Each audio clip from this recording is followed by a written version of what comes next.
AITA for how I fought my boyfriend's medical bill, going too far. My boyfriend had to go to the ER after an accident, and he got a truly ridiculous bill back. I offered to fight the bill for her because I've done it before, and he said sure. I went all out, because honestly if we were out $5,000 after insurance, that would fuck up our holiday plans pretty bad. So I had him call the hospital and authorize me to handle his bill and access his medical records. Got an itemized bill and compared the prices for each code to the fair prices. Called billing to dispute the bill, but was told that billing only collects bills. I'd need to contact admin to dispute.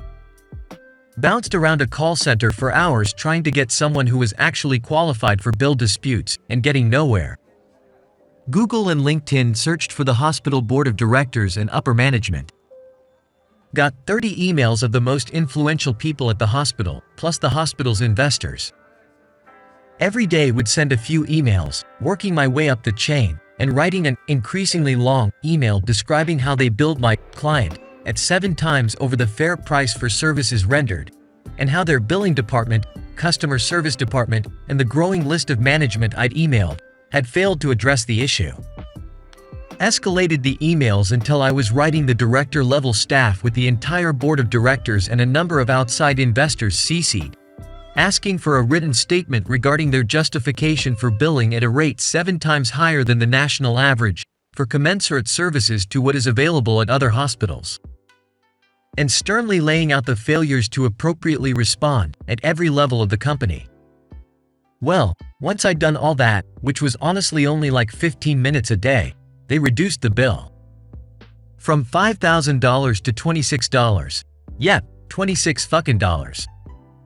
Well, I told my boyfriend the good news, and he was at first overjoyed and blown away, like literally jumping up and down and hugging me and saying I was literally a Christmas miracle. But then when he asked how I did it, I said it wasn't too hard, I just had to send a couple emails each day. He was curious what I'd said, and I handed him my phone. He started to get stressed and flipping back through other emails, which there were like 60 of. He told me I went way too far. He was expecting me to dispute through their billing department or something normal and reasonable like that, not internet stalk every single manager and board member and investor and harass them into dropping the bill. I was frustrated because I'd just saved us $5,000, actually made it possible for us to afford a nice Christmas and save some money, and he was mad at me because I'd been a bit of a hard ass.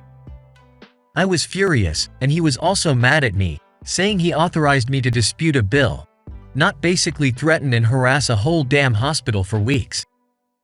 AITA for how I got my boyfriend's medical bills dropped? You are a friggin' rock star and should be a damn professional advocate for those who get ripped off in healthcare like this. Your boyfriend is so unappreciative and is clearly clueless on how diligent you need to be to challenge an erroneous bill. When the hospital, doctors, and insurance companies are unwilling to help you resolve their errors, what else are you supposed to do? So many people just quit and either pay the massive bill or go into debt. Tell your boyfriend this is the only Christmas gift you're giving him. Clearly NTA. Yes op, have you considered offering this service professionally? My blood pressure would hate me, and without affordable medical care in this country. IDK. Honestly, dealing with the medical system in this country infuriates me. It was so disingenuous at every step. Every single person told me I needed to speak to billing, despite it being a glorified collections office, and the employees there not even being able to see anything but my balance. NTA, and I think you need to start a business doing this for others. I saw another post where someone basically does do this, but with negotiating buying a car. They get like 30% of whatever amount they can get off the bill. Op could do that with hospital bills and they'd make $1,500 off a job like this, and the client still ends up saving money. NTA. Yes, you went above and beyond tracking down folks, but for-profit hospitals are extremely predatory.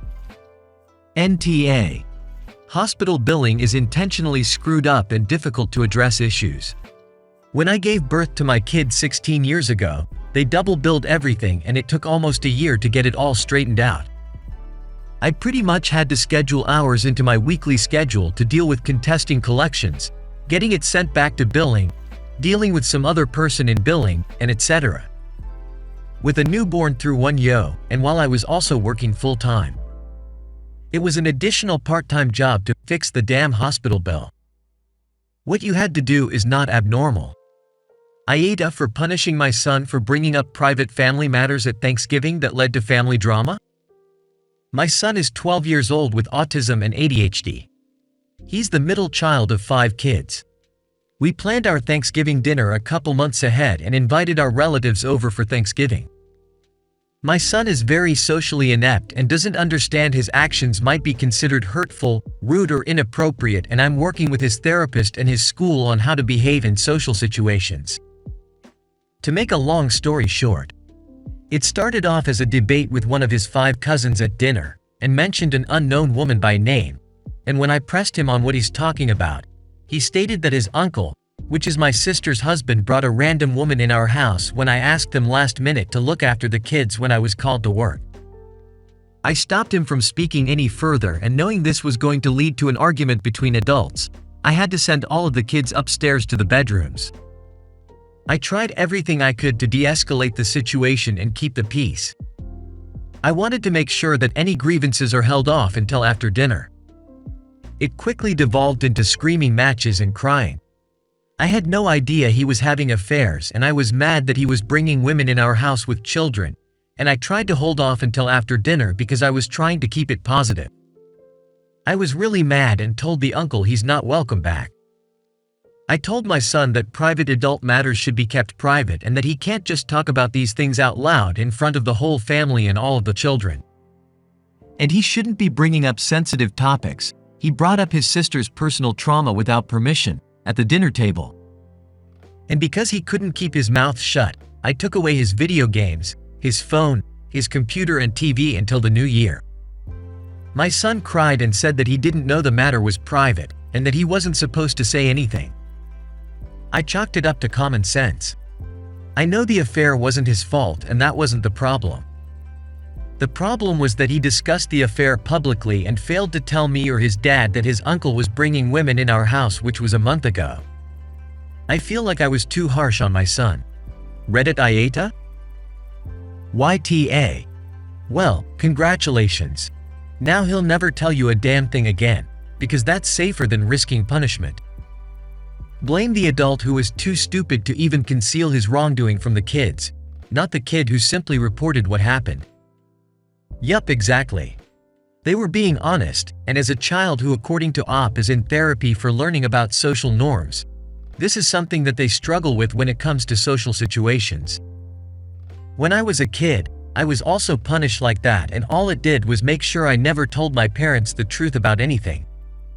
So, let me get this straight.